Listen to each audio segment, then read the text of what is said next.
3월 28일 제20대 대통령 인수위에서 인수위에 있는 사람 가운데 한 명이 해촉되는 그런 일이 있었습니다.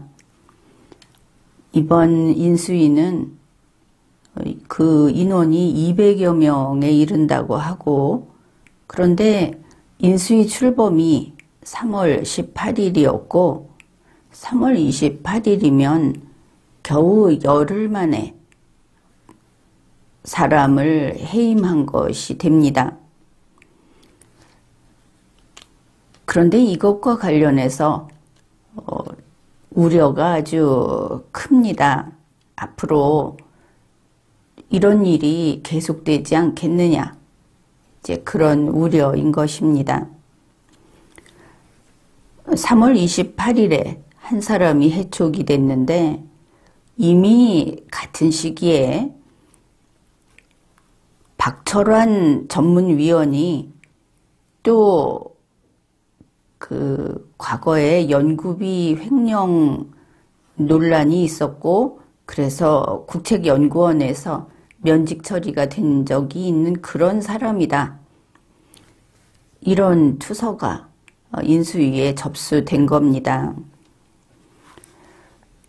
그러면은 이런 그 아주 큰 소리를 쳤던 인사 검증에 문제가 있는 것인가 하는 생각이 먼저 들 겁니다. 이 인수위에서 해촉된 인물은 조상규 변호사라고, 그래서 자신의 페이스북에다가 인수위 활동, 윤석열 당선자의 그 자동차 이런 것들도 사진도 찍어 올리고, 또 활동하는 가운데 윤석열 당선자가 오늘 무엇을 했는지, 또 그 뒷모습이 나오는 사진 이런 것들을 올리고 해서 이유는 이제 규칙을 위반했다 하는 것이 되겠습니다. 그런데 참 묘한 것이, 이와 같은 일이 있어서 해촉이 됐다고 하면은 그저 조용히 자기가 원래 일하던 대로 돌아가면 됩니다. 그렇지만 이번 사안을 심각하게 보는 것은 당사자가 그렇게 하지 않았다는 점입니다. 조상규 변호사는 바로 이 뉴스가 나오던 당일에 이런 말을 했습니다. 내가 보안 유지를 위반했다고 하는 그런 이야기를 들은 바가 없다. 이 대단하지도 않은 실무위원 자리에서 누군가가 나를 끌어내리려고 한다, 이렇게 그 불만을 내보였습니다. 그러니까 인수위 안에 지금 200여 명의 이 인원들은 누군가의 연줄이 있어서 밀어 넣은 사람이고, 또 그 중에 누군가를 끌어내고 다른 사람을 넣으려고 하는 이런 아주 복잡한 사정이 지금도 계속되고 있구나, 그런 것을 알 수가 있습니다. 또한 투서가 접수된 박철환 전문위원은 역시 이렇게 이야기를 했습니다. 인수위에서 나를 해촉시키려는 시도가 있은 것이 맞다. 인수위원들의 인사 전횡이다. 뉴스에서도 반발했다, 이런 표현을 썼습니다. 그러니까 박철환 위원 경우에는 권영세 씨가 강력하게 뒤에서 그를 편들고 잡아줘서 그래서 남아있게 됐고, 조상규 위원은 그런 뒷백이 없어서 밀려나게 됐다, 이제 이런 이야기까지 나오고 있는 겁니다. 그런데 여기에 더해서 그러면은 본인이 반발을 했지만 조상규 변호사는 해촉이 됐습니다. 그러면은 어쩔 수 없이 밀려났구나 이렇게 보면 될 텐데, 조상규 변호사가 3월 29일에 바로 통이동 인수위원회 앞에 가서 거기에서 반박 기자회견을 했습니다.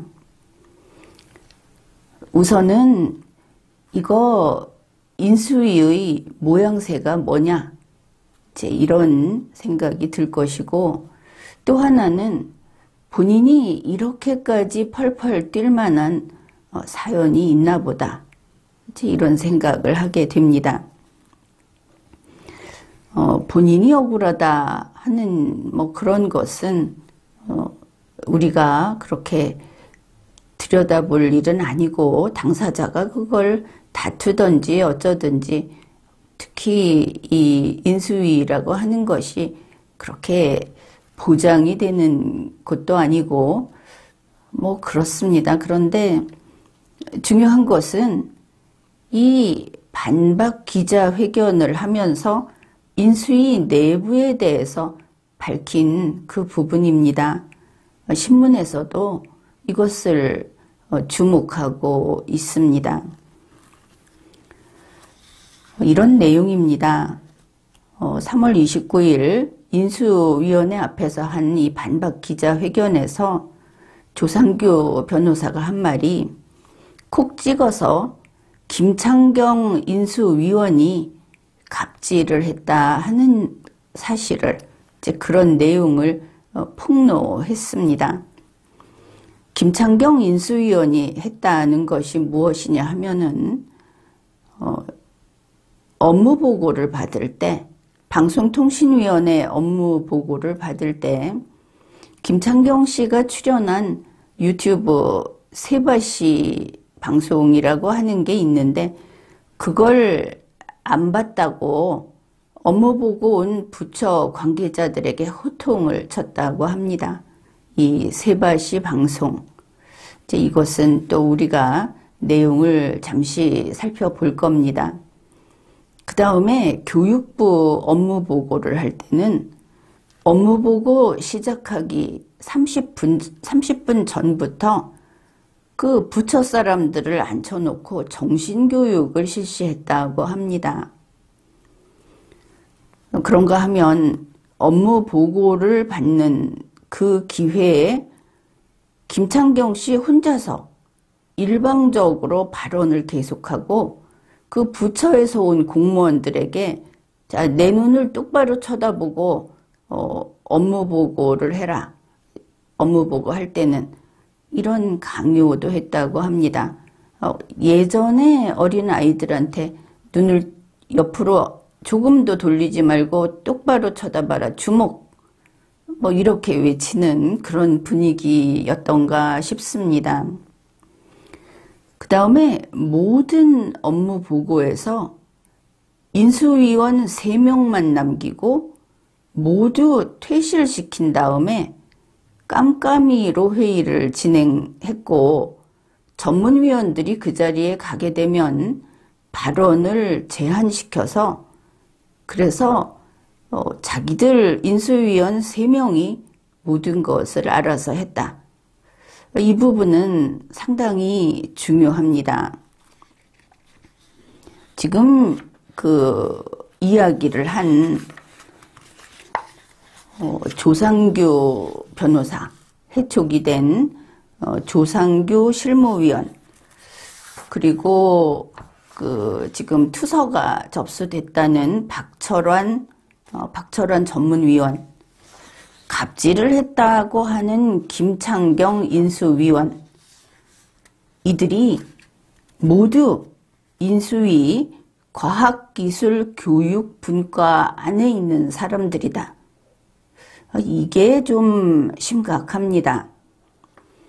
과학기술교육분과에는 국민의힘 소속 국회의원 박성중 씨가 간사로 있고, 또 앞에서 그 방송에서 이야기할 때 간사가 뭐 마음대로 했다, 이런 불평도 한 것으로 알고 있고, 그 다음에 김창경 위원, 남기태 위원, 이 분과에는 세 사람만 이렇게 위원으로 남아 있습니다.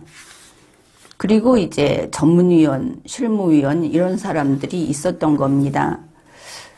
그러면 지금 문제가 드러난 곳이 과학기술교육분과이고, 이걸 이렇게 독재적으로 주도하고 전체를 통제하고 하는 사람이 김창경 씨다. 이것을 알 수 있습니다. 그러면은 이 김창경 인수위원이 세바시 자기의 그 유튜브 강연 이것을 왜 듣고 오지 않았냐고 공무원들에게 호통을 쳤다고 했는데, 김창경 씨는 이 유튜브에 강사들이 굉장히 많은데 그 중에 한 명으로 강연을 한번 했던 것 같습니다.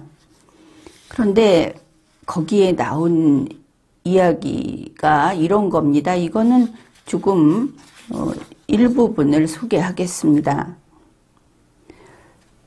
과학기술이 인간을 편집해도 될 것인가?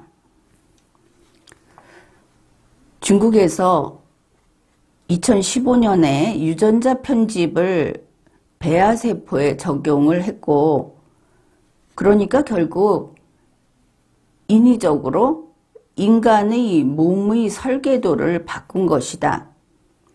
그리고 2016년에 영국에서 이러한 배아세포의 유전자 편집을 하는 실험을 허락을 했는데, 우리나라에서는 법으로 이것을 금지하고 있다.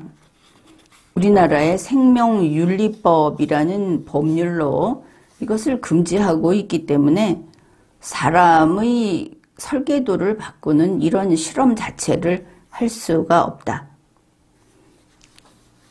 그런데 절대로 과학기술을 법으로 막는다고 해서 절대로 그게 막혀지지 않는다. 그래서 우리는 이게 세계적인 추세이고, 유전자 편집을 하는 이것을 우리는 그쪽으로 나가야만 하는 것이기 때문에 이건 법으로 금지하는 게 잘못됐다고 이야기를 했습니다. 이 강연이 2019년 2월 4일자 강연입니다. 그래서 이거 참 큰일이다. 이 김창경 위원 같은 경우에 아주 전형적으로 생명윤리에 대한 인식이 없고, 그리고 그 분야의 전문가조차 아니다 하는 것을 알 수 있습니다. 이 사람은 지금 어느 분야든 다 이 과학기술 분야에 기회만 닿으면 나서고 있는데, 결국은 이와 같이 인간에 대한 이해, 인간의 존엄성을 뼛속 깊이 새겨넣지 못한 서툴게 소위 젓가락질로 표현을 할 수 있는 그런 아주 말초적인 손재주, 아니면 남들이 아주 깊은 그런 베이스, 토대를 가지고 연구해서 조금 소개해 놓은 그런 것들을 그냥 읽었으면 내가 알고, 읽었으면 그게 나의 솜씨다, 이렇게 믿는 인문 분야에 대해서는 문맹 수준이고 허접삼류, 이런 과학 만능주의자로 보입니다.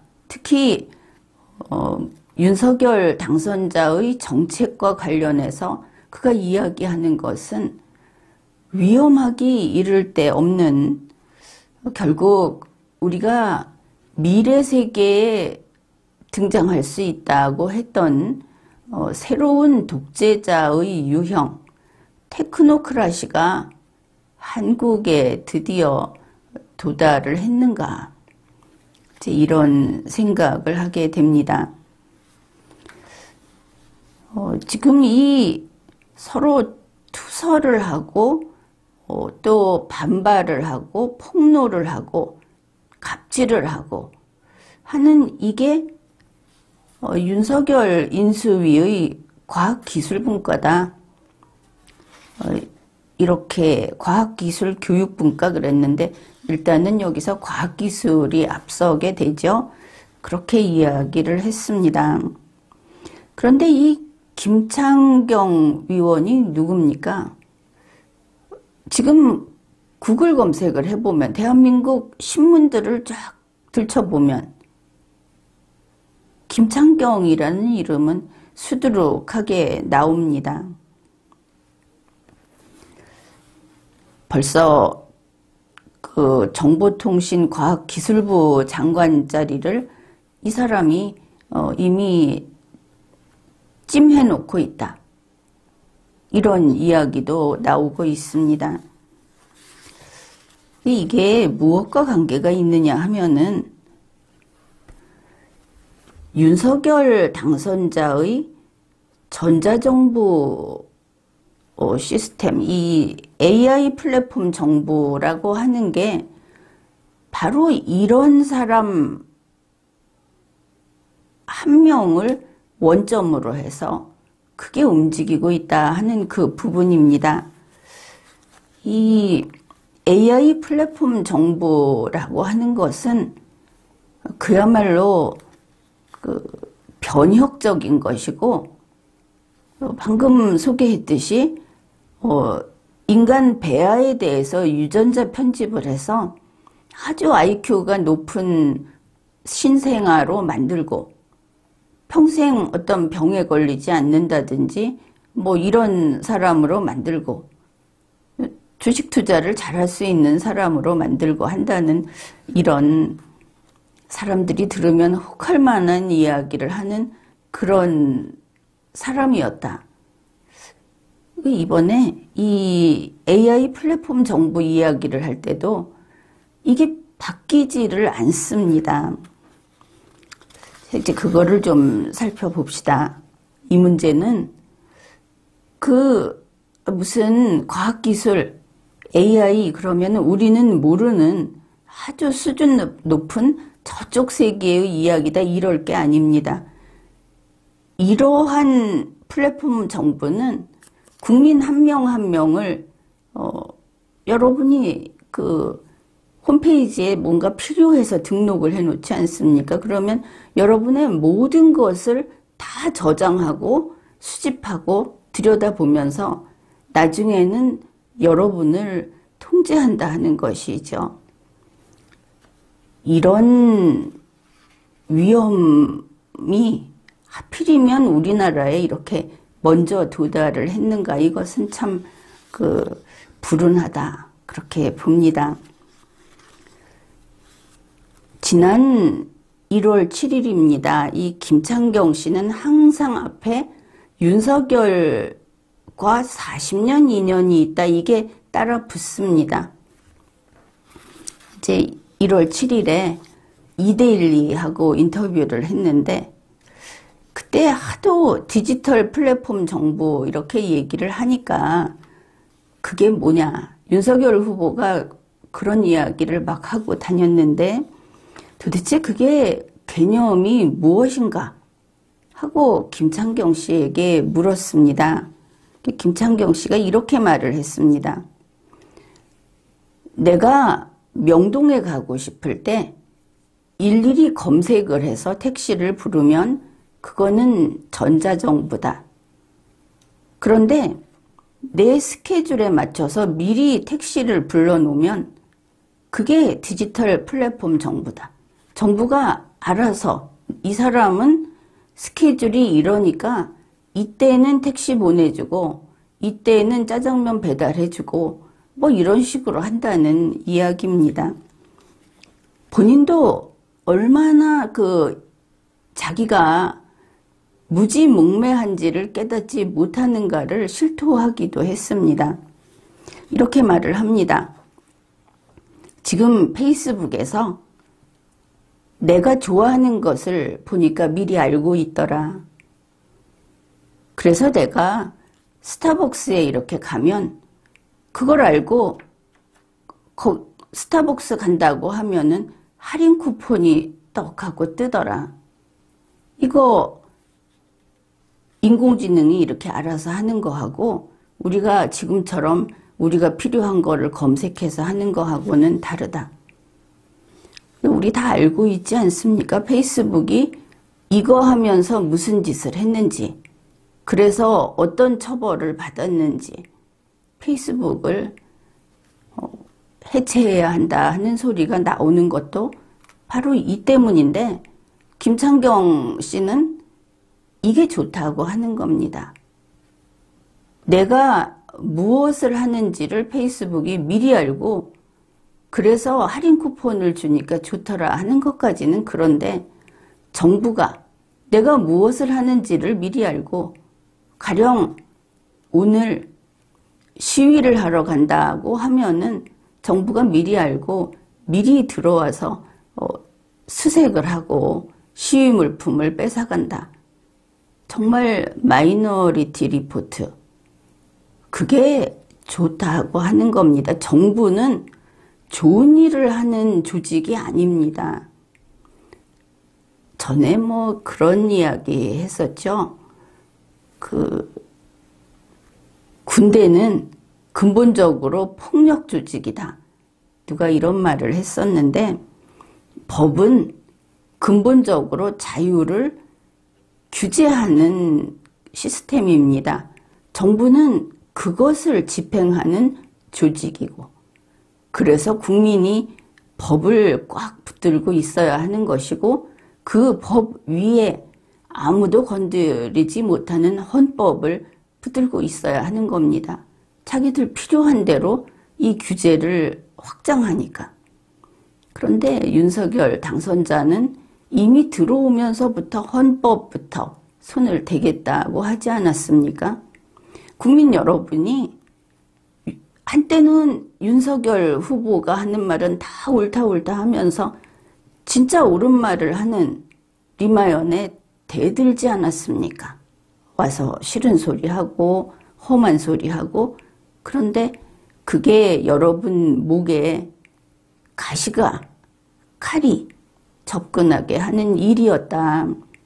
그걸 깨달아야 하는 겁니다. 국민은 어떤 경우에도 대통령이든지 공무원이든지 그들이 자기들 하고 싶은 대로 하도록 놔둬서는 안 되는 겁니다. 공무원이 청와대를 바꾸겠다. 공무원이 헌법을 바꾸겠다. 선거로 뽑히는 국회의원이 선거법을 자기네 선거를 앞두고 있을 때마다 바꾸겠다. 이거를 그냥 둬서는 안 되는 것이죠. 국민은 그것을 막을 힘이 있습니다. 알면 막을 수 있습니다. 몰라서. 그래서 못 막는 것이다. 이렇게 봅니다.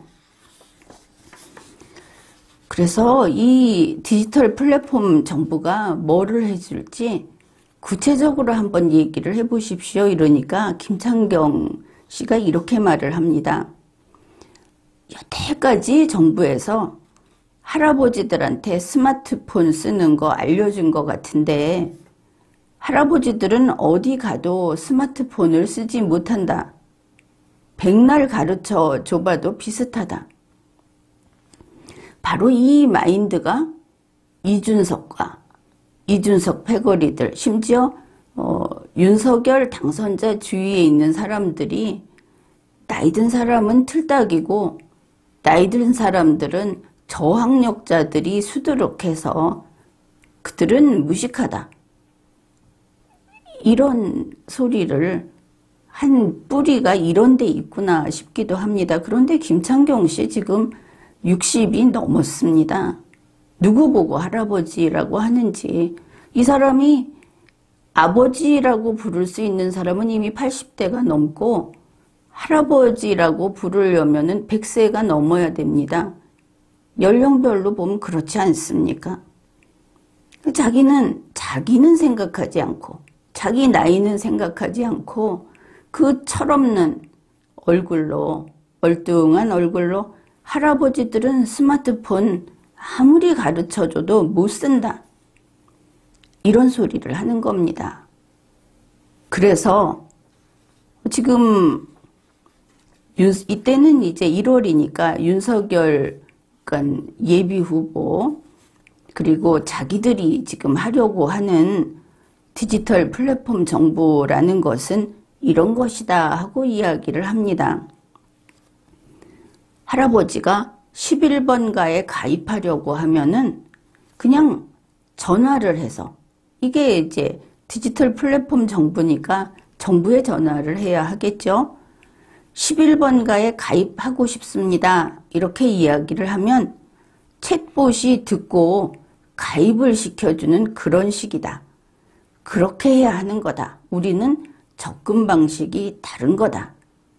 이렇게 말을 했습니다. 자, 이런 세상을 만들겠다.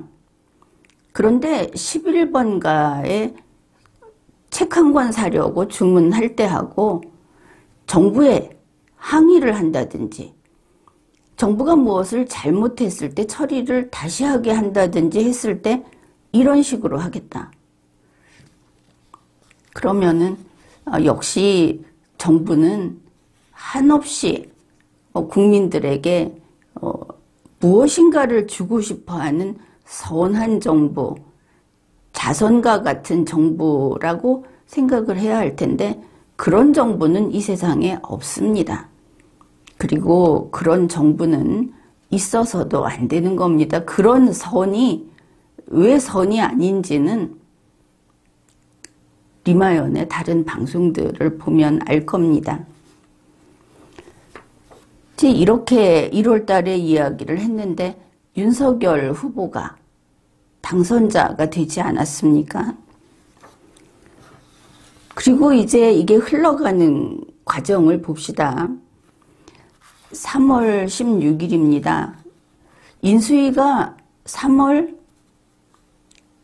18일에 이제 현판 18일에 이제 인수위가 구성이 됐다고 이렇게 하는데 3월 16일입니다.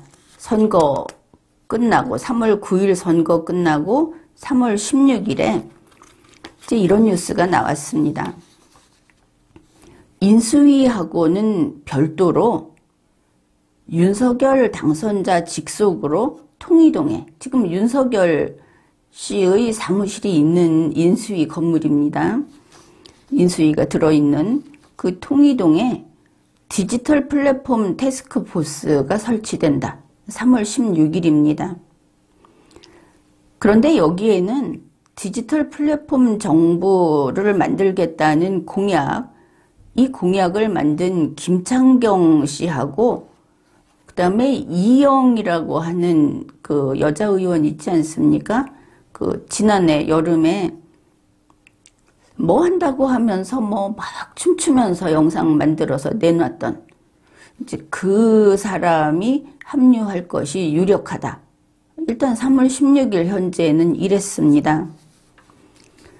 김창경 씨는 윤석열 당선자와 40년 지기이고 당초에는 인수위 과학기술 분야를 총괄하는 자리를 주려고 했는데 3월 16일 근데 인수위가 아닌 태스크포스로 이동할 가능성이 커졌다. 그렇게 했는데 인수위 위원으로도 들어갔습니다. 하나 더 한 것이죠. 그리고 이제 3월 17일 디지털 플랫폼 태스크포스가 설치됐다는 뉴스가 나왔습니다. 그러니까 16일에 그런 게 있고 17일에 벌써 설치됐다 이런 게 나왔고 18일에는 문화일보가 이 김창경 씨에 대한 뉴스를 또 냈습니다. 김창경 인수위 과학기술교육분과위원은 18일 인수위하고 같은 날짜에 이제 그 위원으로 됐고, 그 윤석열 당선자의 미래전략 핵심 브레인이다. 김창경 씨가 그런 사람이다. 윤석열의 그 핵심 브레인이다. 그리고 바로 그 김창경 씨가 디지털 플랫폼 정부를 핵심 공약으로 제안했던 사람이다. 그 윤석열 당선자가 디지털 플랫폼 정부를 민다고 하는 것은 김창경 씨가 윤석열의 뇌의 특정 부분을 움직여서 이렇게 만든 거다. 이렇게 보면 간단할 겁니다. 얼마나 밀착이 돼 있는지. 그러면서 이 김창경 씨의 그 조력을 받아서 그동안에 후보 활동을 하면서 이 디지털 플랫폼 정부에 대해서 윤석열 후보가 이야기를 많이 했죠. 그것 하나를 소개하고 있습니다. 윤석열 후보는 대선 마지막 유세에서 이렇게 말을 했다. 삼성전자도 플랫폼 기업으로 발전시켜야 하고 현대자동차도 플랫폼 기업으로 발전시켜야 한다. 바로 이 말을 해가지고 이쪽 과학기술 분야라고 합시다. 그쪽에 좀 알고 있든지 종사하고 있는 사람들한테 말할 수 없이 질타를 받았습니다. 그게 말이냐? 그런데 지금 여러분 가운데는 이 윤석열 후보의 말이 맞다고 같이 편을 들고 상대방을 공격하는 일을 했던 분들도 많이 있을 겁니다. 그거 여러분이 틀렸던 겁니다. 아무튼 이제 이런 뉴스가 나왔습니다. 이제 같은 3월 18일인데 한국일보에서 아주 종합적인 보도를 했습니다. 윤석열 디지털 플랫폼 정부의 그 첫 시험대는 부처 사이트를 통합하는 거다. 이제 대충 여기에 대해서 개괄적인 것은 리마연에서도 이전에 한번 다룬 바가 있습니다. 이게 무엇이 문제고 무엇이 잘못했는지.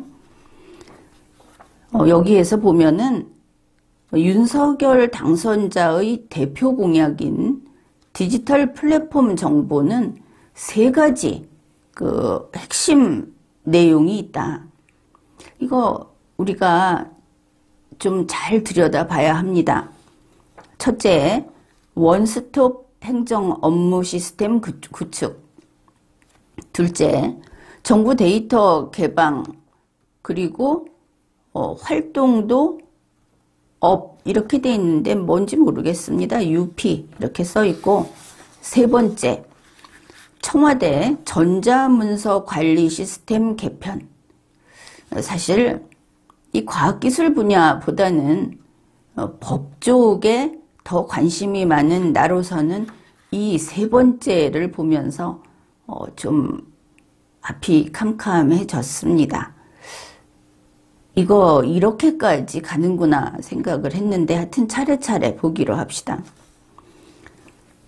그러니까 이 디지털 플랫폼 정부 구축이라는 윤석열 당선자의 공약을 이행하는 과정에서 바로 이 공약은 이미 이행이 시작됐다 이렇게 보고 있습니다. 그 대선 과정에서 이 플랫폼 정부 구축을 주도했던 김창경이 3월 17일 인수위 과학기술교육분과에 합류했고, 그리고 이제 실무 준비를 위한 테스크포스, 윤석열 직속 이 테스크포스도 통이동 금융감독원 연수원에 꾸려졌다. 이제 이게 이제 17일 현재입니다.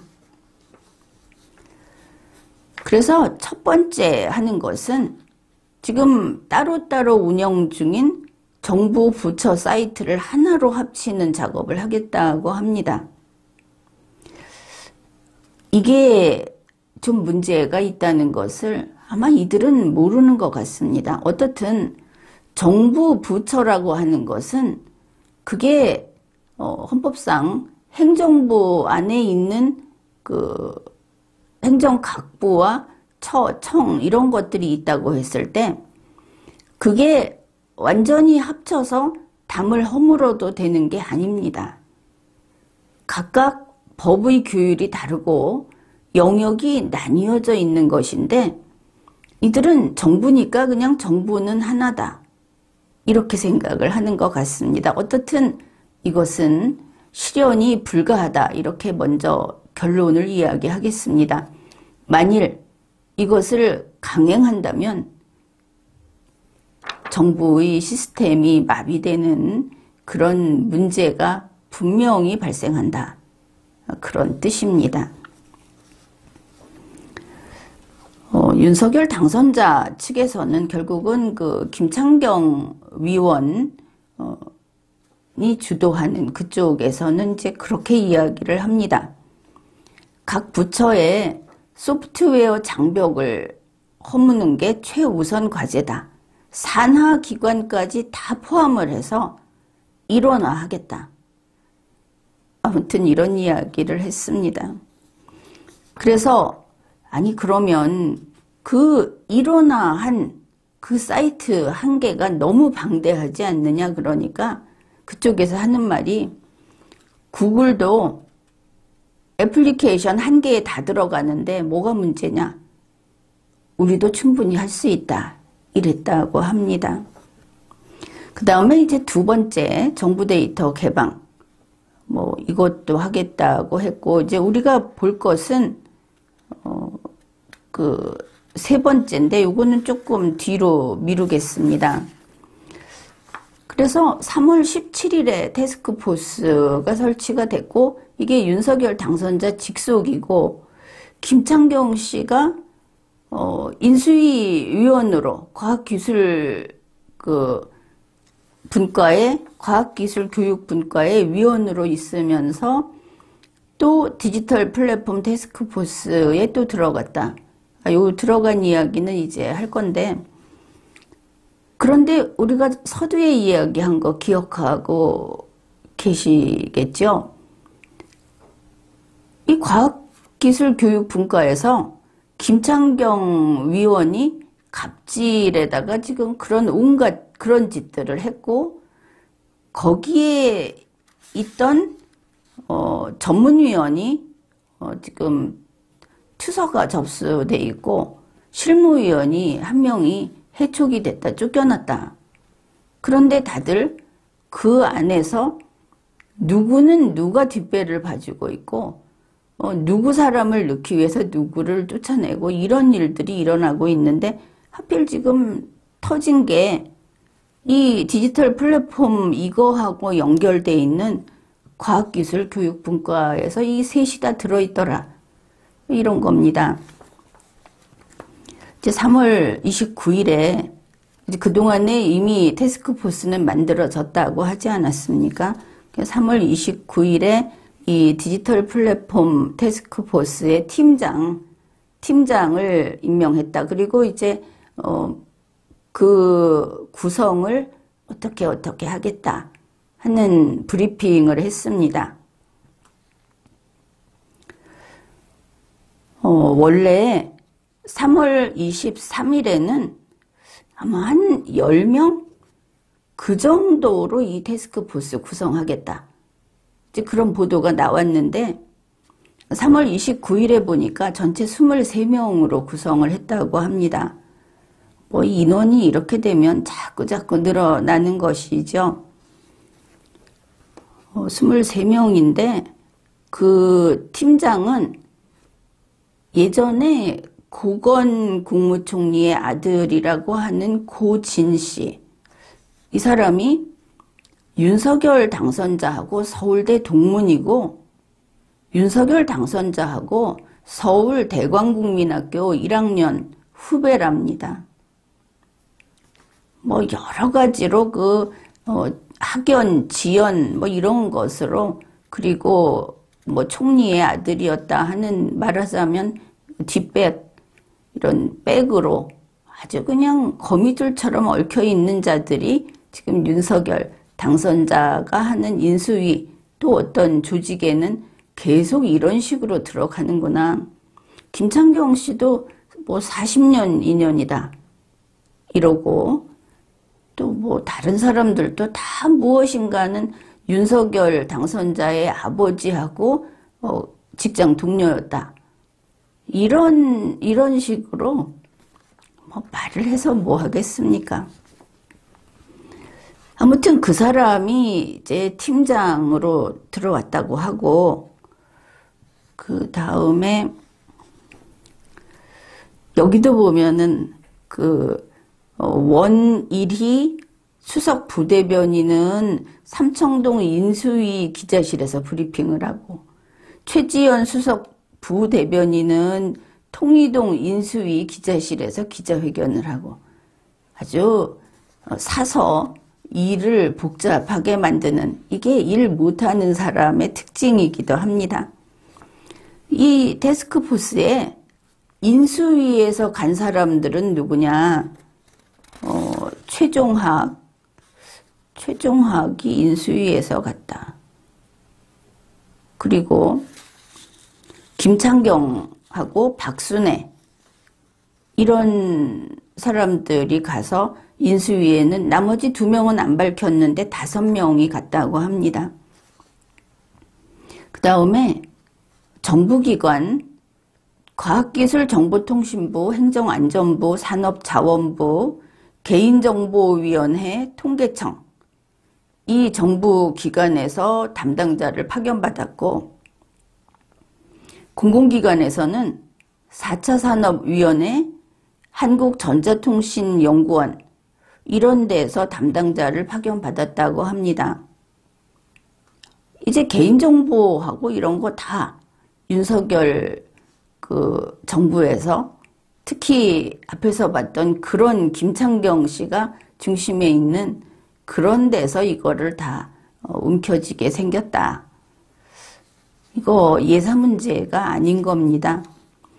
또 민간위원으로 산업계와 학계에서 8명을 위촉했고 그랬다고 합니다. 여기 이제 브리핑을 하면서 소소한 건데, 최지연 수석 부대변인의 이야기였던 것 같습니다. 이 디지털 플랫폼 태스크포스는 3월 29일 오전 구성원 킥오프 미팅을 갖고 업무를 시작했다. 그냥 뭐 첫 회의를 했다, 아니면은 발족했다, 뭐 이렇게 이제 우리가 쓰는 말이 있는데, 이 킥오프라는 말을 물론 일반 회사나 밖에서는 자주 씁니다. 근데 나는 이 킥오프라는 말을 들을 때마다 뭔가 좀 어떤 사람의 움직임 같은 게 딱 떠오르는 그런 게 있어서 이 외래어는 좀 쓰지 말지 싶은 생각도 듭니다.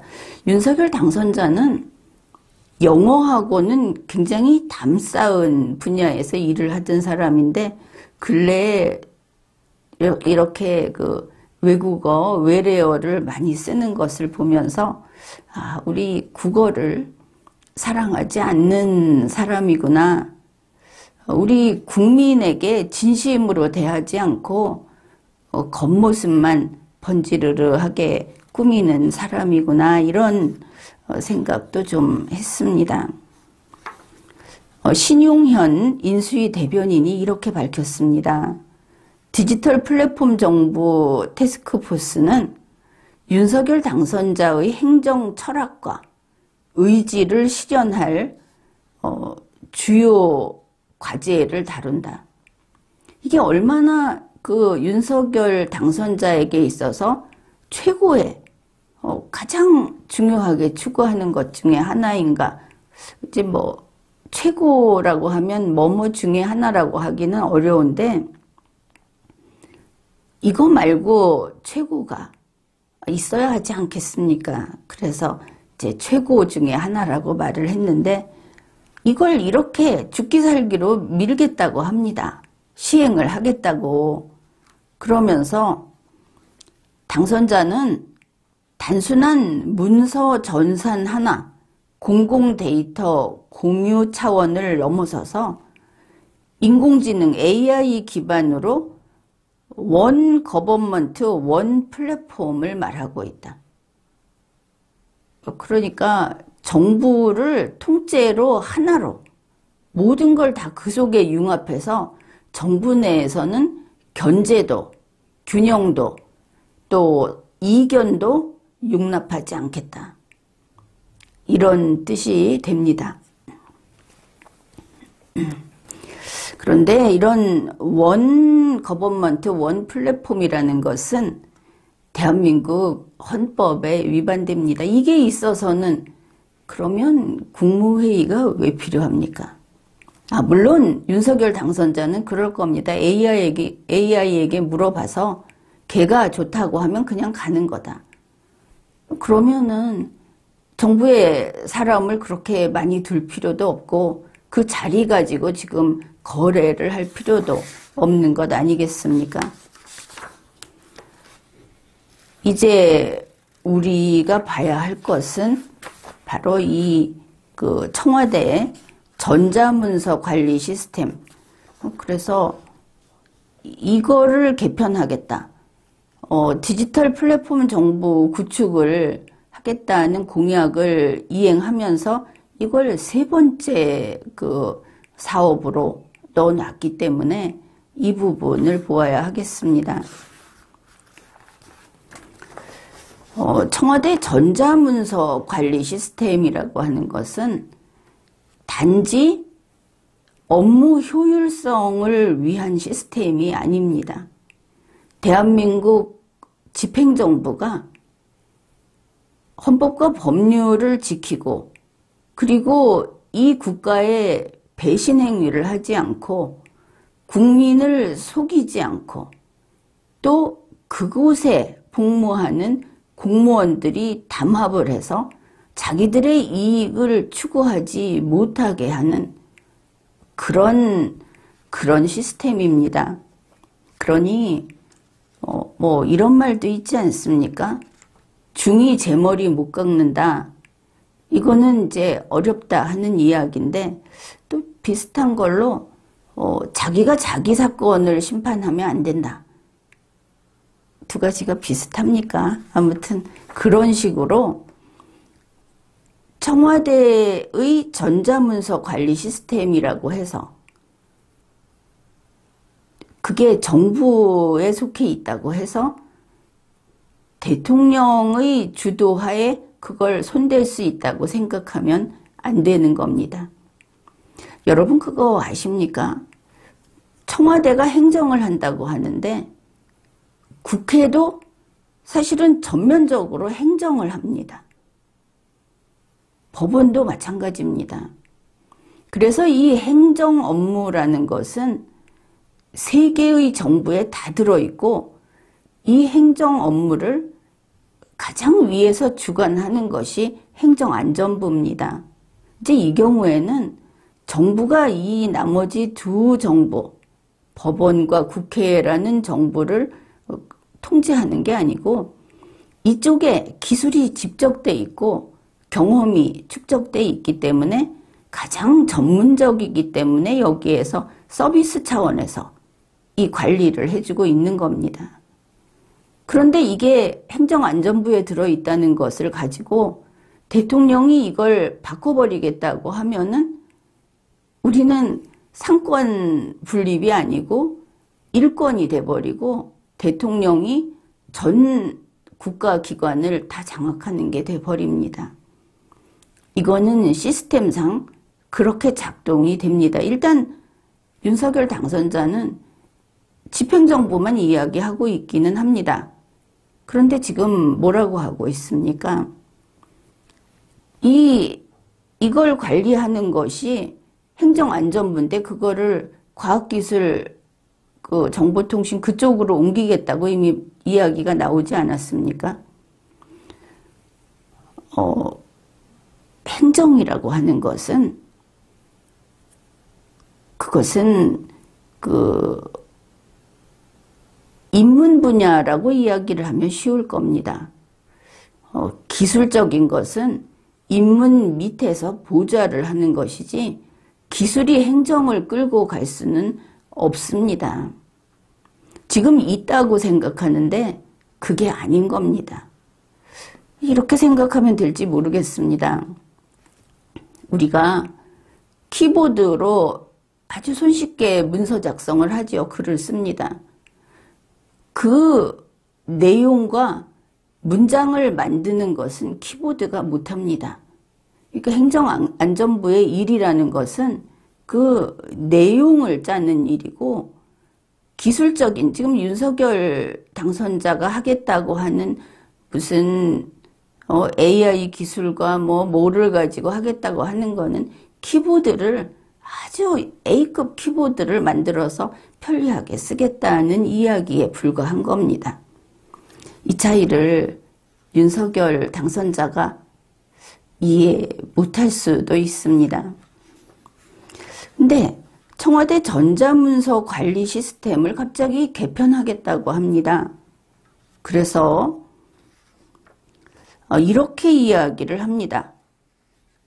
윤석열 당선자가 일하는 방식을 바꾸겠다고 했기 때문에 전자 업무 시스템을 재구축해야 한다. 그래서 과거에 청와대에서 근무했던 국민의힘 관계자가 또 이런 말을 했습니다. 이번 새 정부에서 전자정부 체계의 대대적인 개편은 불가피하다. 그렇지만 이것은 그 청와대 업무관리 시스템은 보안이 특히 중시되기 때문에 디지털 플랫폼 정부 추진과는 별개로 진행이 될 거다. 그런데 별개건 통합이건 이거 손댈 자격이 없고 손대지 못하는 겁니다. 이것과 관련해서는 그 근거법들이 있지 않습니까? 국회에서는 이 근거법을 필사적으로 사수해야 합니다. 이거 넘어가게 되면 정말 테크노크рат이 되고 생각할 수도 없는 재앙이 올 겁니다. 재난 수준으로 올 겁니다. 자, 또 이것과 관련해서 지금 보면은 윤석열 인수위가 거의 쓰레기통 수준이다. 서로 간에 그 전리품 분배 이런 것도 있고 선거 때 내가 위험을 무릅쓰고 이런 짓을 했다.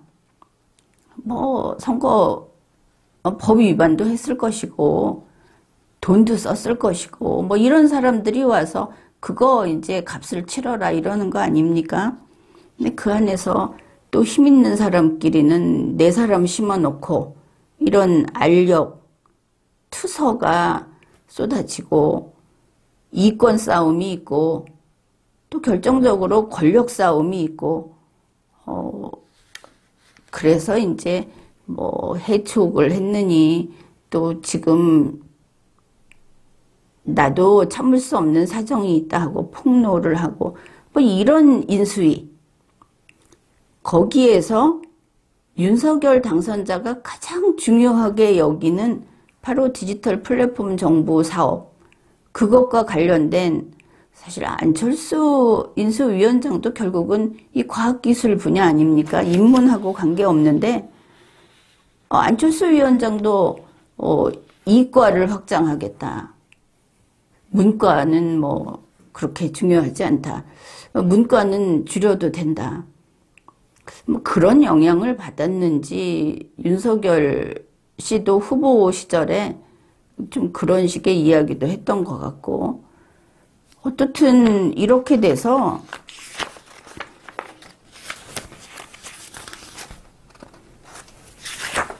이 과학기술교육분과라는 것이 윤석열 당선자 입장에는 핵심 분과입니다.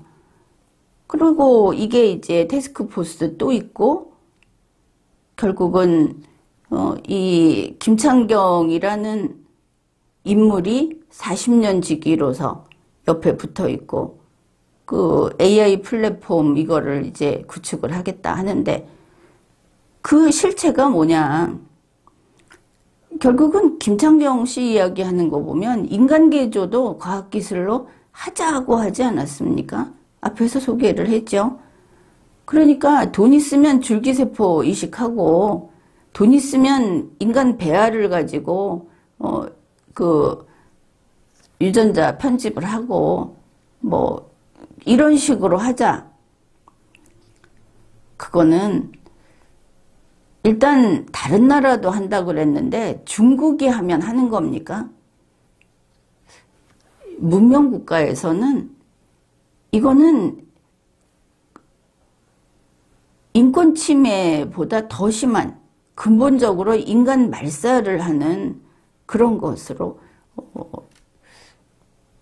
금기로 여기고 있다. 이 정도 생각을 하면 될 겁니다. 이 과학기술이라는 게 실험실 안에서 좀 더 연구하고 아주 극심한 환자를 대상으로 조금이라도 도움이 될까 하는 거하고, 정부가 일반적 보편적으로 전 국민을 대상으로 이렇게 디지털 통합 정부를 운영하겠다고 하는 거하고는 전혀 다른 겁니다. 있을 수 없는 이야기를 지금 현실화하고 있다는 게 문제인 것이죠.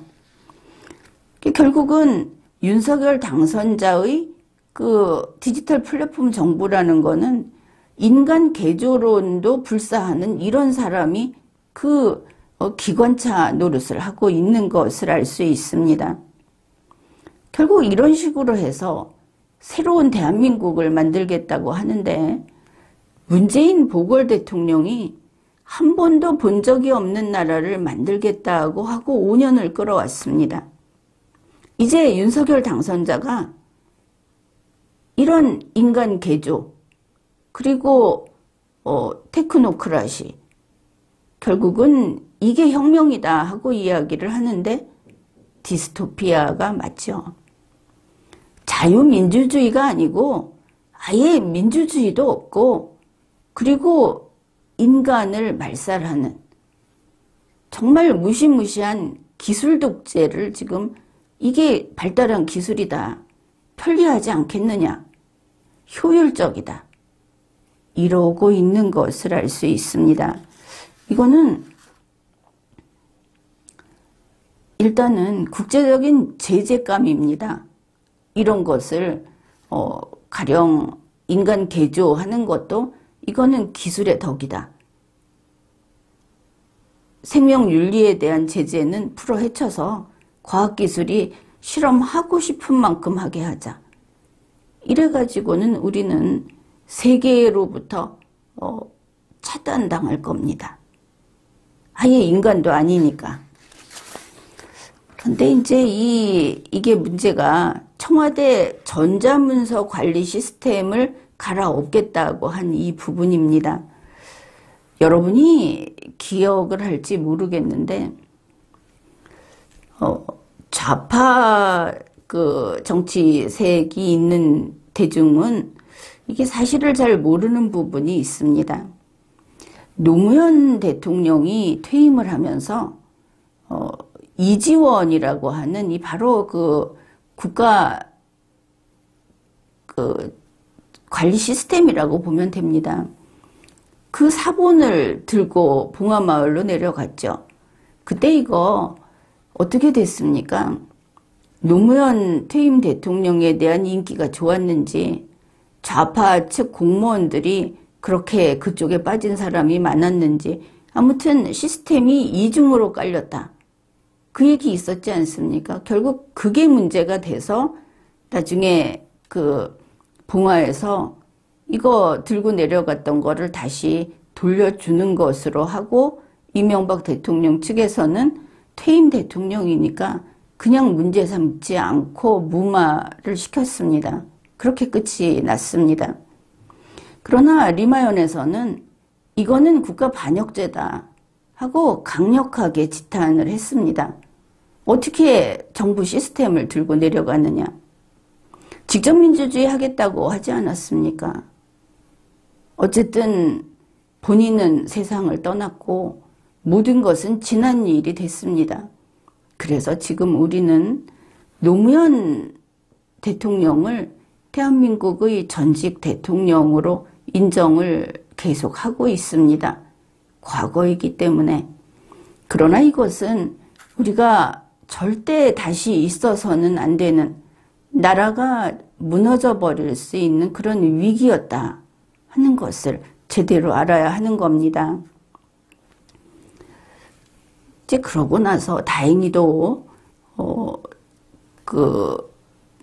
청와대 업무관리 시스템이라든지 하는 이 모든 것들이 그 이후로 별 문제 없이 지나온 것 같습니다. 그런데 문제는 노무현 대통령의 옆에 있었던, 같이 청와대에 있었던 문재인 보궐 대통령이 들어오고 나서 그 시스템에 무슨 짓을 했는지 아무도 모릅니다. 이걸 또 다시 복선을 깔았는지, 이미 이거를 카피해서 다 옮겨놨는지, 지금은 기술도 더 좋아졌을 테니까 알 수 없는 겁니다. 무슨 짓을 했는지. 과거 것을 법에 따라 열어볼 수 없도록 돼 있는데 그거 다 꺼내봤는지. 사실 이 견제장치가 고장난 상태로 5년을 지내온 겁니다. 그런데 그걸 가지고 문재인 대통령에게 뭘 어떻게 하겠다는 것이 아니고, 최소한 국가 시스템은 2군데, 3군데에 가서 다른 사람이, 퇴임 대통령이나 아니면 현재의 정부에 반대하는 세력이 따로 가지고 있게 해서는 안 되는 것이 분명하죠. 이런 면에서 윤석열 당선자는 청와대에 들어가야 하는 겁니다. 지금 하는 소리가 청와대에 무슨 도청장치가 있다, 간첩이 있다, 그래서 발도 들여놓지 않겠다고 하는데, 그게 혹시 국가의 불충한 태도로서 그렇게 하는 것이냐. 우리는 이것을 엄정히 따져야 합니다. 이 부분은 민주당도 마찬가지입니다. 문재인 대통령은 이제 곧 떠날 사람이고, 그리고 만일 문재인 대통령이 자기 일신의 안전을 위해서 다음 대통령이 될 윤석열 당선자와 모종의 거래를 했다, 국가가 어떻게 되든 이랬다고 한다면, 민주당은 문재인 씨를 위해서 살아가는 그 사단이 아니지 않습니까? 이거는 당을 이야기할 것이 아니고 누구라도 그런 일은 막아야 하지 않겠습니까? 그래서 이것은 의문을 품고 문제 제기를 하는 겁니다. 문재인 대통령이 이 시스템에 손을 댔느냐. 가장 중요한 거는 이제 차기 대통령이 그 부분을 확인하고, 그게 새어나갔으면 선을 끊고 다시 원래 상태로 유지를 해야 하는 겁니다. 그게 의무인 것이죠. 그런데 지금 윤석열 당선자 뭐라고 합니까? 갈아엎겠다고 합니다. 무슨 이야기냐? 2022년 5월 9일까지의 대한민국 집행정부에 있던 모든 기록을 한마디로 포맷해버리겠다 하는 뜻입니다. 그거 몽땅 폭파해버리고 나는 용산에서 새로 만들겠다. 그냥 듣기에는 괜찮아 보이죠. 용산에서 새로 만드는구나. 그러면 지난 70여 년 우리 정부의 기록은, 또 당장 지난 5년간의 기록은 무슨 자격으로 윤석열이 그것을 포맷한다는 것이냐. 그러면 이게 무슨 뜻이 되겠습니까? 윤석열 당선자가 굳이 이렇게 한다면 문재인 씨는 문재인 씨의 모든 소행은 완벽하게 봉인이 되는 겁니다. 공적인 문제들은 물론 조국 씨의 공적인 범죄 혐의도 다 봉인이 되는 것이죠. 모든 사람은 깨끗하게 아무도 손댈 수 없게 됩니다. 개인 범죄가 아닌 한. 우리가 문제 삼는 것은 개인 범죄가 아닙니다.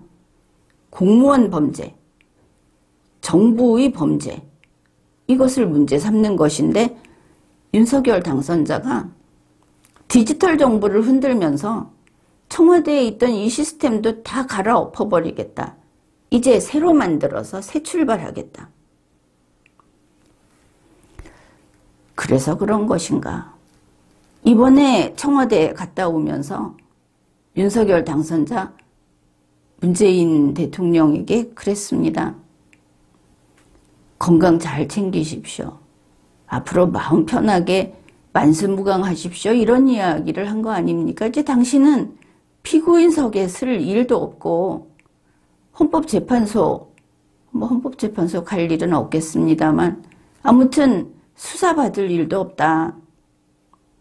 이제 문재인은 완전히 100% 안전한 거다. 대통령의 권한을 가지고 저지른 범죄만큼은 완전히 봉인이 되는 거다. 개인 문재인이 무슨 죄를 지었겠습니까? 그것도 먼 과거 일밖에 더 있겠습니까? 자, 이런 이야기를 서로 주고받은 것이다 하고 본다면은 정말 그렇게 보이기도 합니다.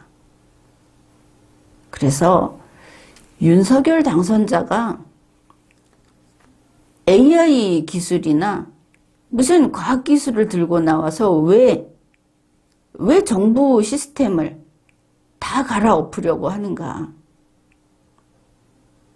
해서는 안 될 일이기도 하지만 또 거기에는 이런 국가를 흔드는 이런 위험성이 있다는 것을 알아야 하겠습니다. 더구나 그 김창경이라는 사람, 그 과학기술을 담당한다는 그 분과에서 벌써 이렇게 3명이 튀어나와서 누구는 돈을 받아 먹었네. 누구는 거기서 개인적인 뭐를 했네. 또 갑질을 하고 권한 남용을 했다. 독재적이다. 사람도 뜯어 고치겠다. 이런 이야기가 나오고 있다. 국민이 법을 알고 그리고 절차를 지키면서 대통령은 물론이고 모든 여러분이 생각하는 고위직에 있는 사람들, 정치하는 사람들을 주시하면서 그들의 잘못을 지적하면 국민이 이깁니다. 지금까지 리걸마인드 연구소였습니다.